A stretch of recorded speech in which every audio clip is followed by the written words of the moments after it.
So I called for it and the NFF listened. After 2 horrendous games, Finidi George has left his role as the Super Eagles coach. But then something sad followed that development. In fact, a ripple effect that we are still left scratching our heads how it got that bad. What the hell happened to Victor Osimhen? Victor lost it. He lost it in the most unreasonable fashion. You don't do that as a professional player, and I think he is yet to understand how big a brand he is, especially in the African continent, and not just Africa, globally.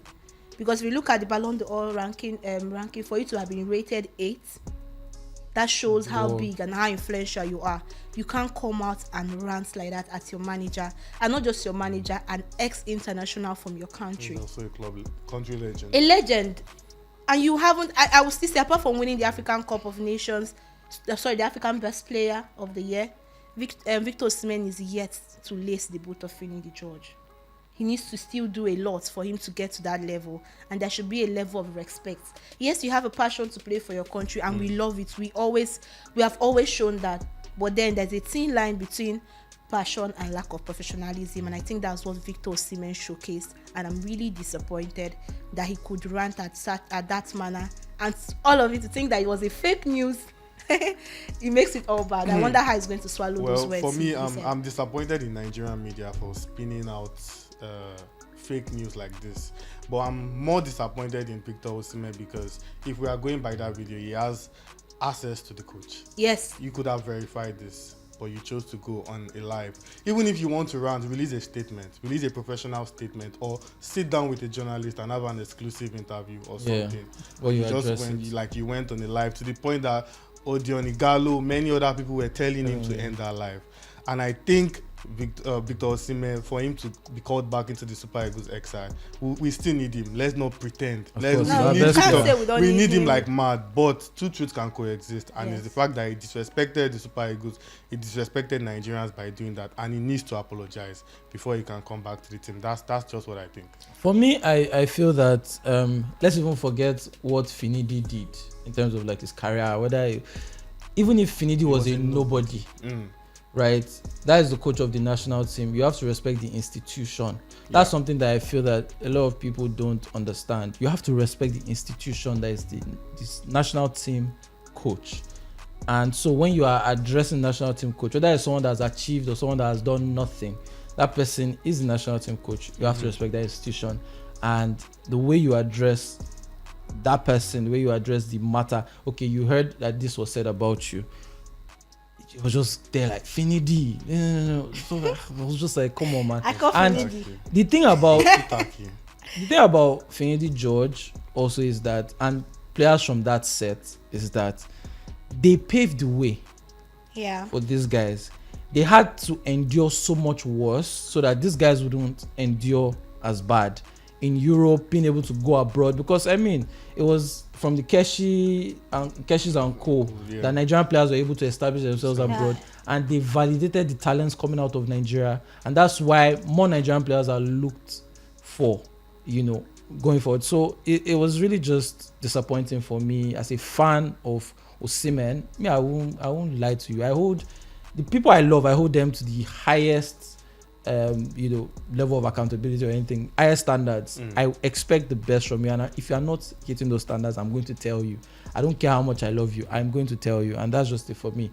Osimhen, you can do better, and yes, I agree, you should apologize to the country, like you said, as well, like in your video, to the country, the federation, and to his teammates, and to the person in question.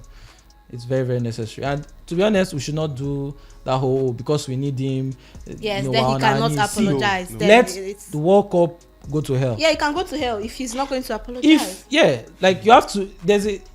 But you cannot sacrifice.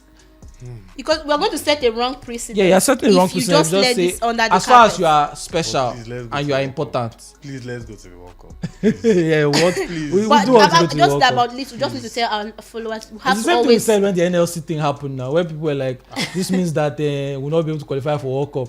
because of our strike. And two everybody said World what? Cups without Nigeria in it back to back. Yes. Guys, that's 8 years of your life did gone. they engrave 8 years of your life gone without watching your no. Come on. But then after that, we know about the communique that was released for the Super Eagles, and then resignation letter from Coach Finidi George. How would you have said, where did it all go wrong? Yeah, to be fair, like, how did they all go wrong? A lot of things have been wrong with Nigerian Super Eagles team for years now, and it is no surprise that the last time we won the AFCON was 10 years ago. Osimhen was probably maybe in secondary school, or what was he doing there? I can't remember. But I'm sure it was in the streets of Lagos. Definitely. Yeah, but my point is that to look at the origin of this story, you have to look back at the foundation. And when you look at the foundation of the Super Eagles, we're talking about the last decade and everything, you first of all notice that, have you noticed that every coach, mention every single coach we've had, they always have a problem with the NFF. They will come out and say, oh, you did not give me clear terms. We had it with Lagerback, we had it with Pesero, we had it with everybody. There were rumors that Pesero resigned several times. There were rumors that Pesero saw his salary slashed and everything. So the first precedent for me is that the NFF are not even serious in what they are doing. Secondly, Finidi's appointment seemed like they needed a placeholder, somebody that can answer to them. And so it just makes me look at, I'm not even going to blame any player, and I'm going to blame the NFF. They are the cause of these problems. But apart from that, don't you think we are hitting too much, like, on Finidi George? Let's not forget that it's 2 competitive games he had with this side. Do you judge a manager with just 2 games? Ideally, no. But I think that the reason why everyone is panicking, basically, is because it's the World Cup qualifiers. We don't really have much leeway to allow certain things happen.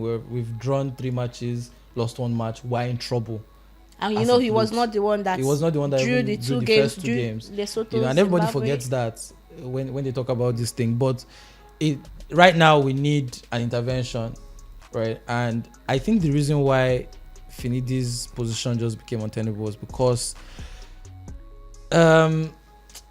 what we saw in those games didn't suggest that he knew what he was doing in terms of tactics and all of that. It just showed that, there were certain basic errors that he made, blunders with his selections, his substitutions, the Boniface thing, the Onuachu thing, the way he set up his midfield, the way he wanted to play with the long balls to Onuachu and bypassing his midfield. So, of course, faith in him was lost instantly. And I think I also was very disappointed with how he handled those matches.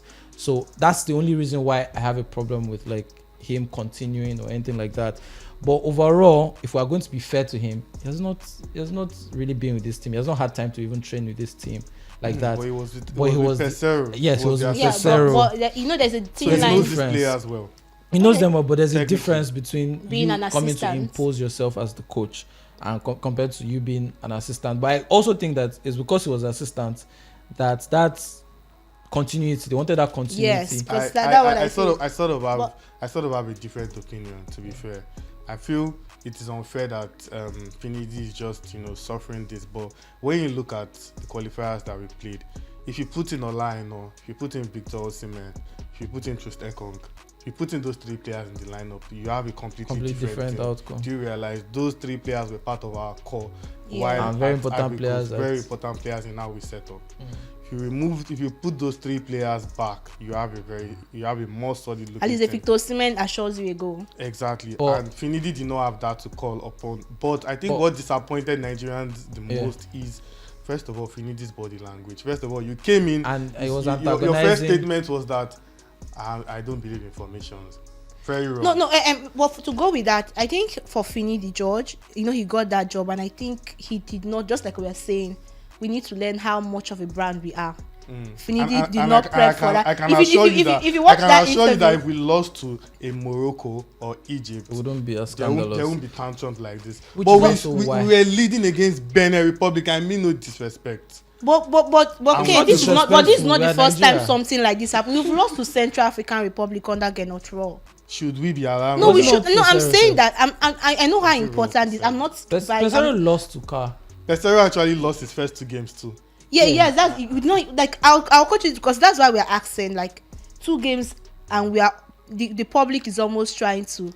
I feel the pressure on Finidi was so much. George knows this players already, so why change something? I don't even think you need those. But apart from talking about why change something, with all due respect, Benin were not even home. It was a neutral ground. I don't think we need Osimhen and Trust and I know to be there. But apart from that, with the players that we have, the quality we have, we always boast about our attack. We have 10 strikers that will start for anybody in the world. But I think it's an illusion to us when we keep saying we boast about our attack, because even when they come. When Victor Boniface was doing well, Taiwa when he was doing well too, they don't score. We still want to rely on Victor It still comes down to the setup. If that means you are talking about other coaches as well. Yes, all of them. So, I had problems with all of them. But the only person I really appreciated reasonably was Raw, right? And he was one that defeated us. So Raw had his flaws, but I said that he was the one that won hitting the targets. And that's why he understood this team. He even said it. But apart from that, the NFF. After their meeting with with all of the stakeholders, with Finidi left, and then all of a sudden we heard that there will be technical advisor. Yes, a foreign expatriate to take over the team, and Finidi will sit as an assistant without letting him know. He saw it online. Don't you think that is a wrong approach from the NFF? It's terrible. But even more terrible is that, see, if I'm Finidi George, if I'm the coach of the national team, you just appointed me coach. I've played 2 matches plus some, like a couple of friendlies. And next thing you tell me I'm demoted to one thing. Not just demoting him, you are reducing the salary. Because all of them were part of bringing technical advice. No, he wasn't told about that in the meeting. Yeah, not told. And that's why he tendered in a resignation. Whichever way I learn about that, I'm working out. You have to have some sense of dignity. That's very humiliating. That's insulting. If you are going to sack him.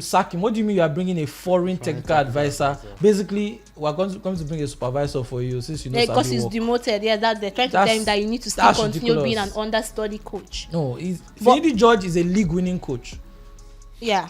Wherever the league is, if you look at the whole thing, wherever the league is, he's a league-winning coach. He went through a 38-game season and came out on top, above 19 other managers. It's not a 38 game season. Let's remember we had the abridged season. But even then, even the Super 6, yeah, Aimba were very solid. They were solid and so, and they were also fighting for the title again. They were also pushing fighting for the title before Rangers International before they lost apart. It at the Cathedral. But if you look at the way we've treated the country in itself, has treated Finidi George in just the short spell we had with the side, don't you think it would be like it will bring a scare?